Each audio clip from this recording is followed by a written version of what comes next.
बांलादेशनि फरायसाफोरनि सोमावसारनायाव सोमजिनाय दाङाबाजिया जोबनायनि लामायाव फैयाखै। फरायसाफोरनि बे सोमावसारनाया गिख्रंथावनिफ्राय गिख्रंथावसिन महर लादों। बे सोमावसारनायाव गासै 152निबो बांसिन सुबुंफोरनि जिउ खहा जाबाय। मबाइल नेटवर्कखौ बन्द खालामनायजों लोगोसे हादरनाङैनो बांलादेशआव कारफिउ होबाय। अब्लाबो बांलादेशनि थासारिया गाहामाव फैयाखै।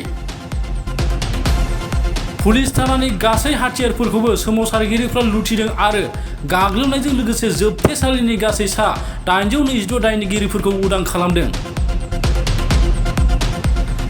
बेफोरबायदि गासै थासारिफोरखौ नोजोर होनानै दाङाबाजिखौ बन्द खालामनो बांलादेश सरकारा पुलिसनो सोमावसारगिरिफोरनि सायाव उदाङै गुलि गावनो बिथोन होबाय।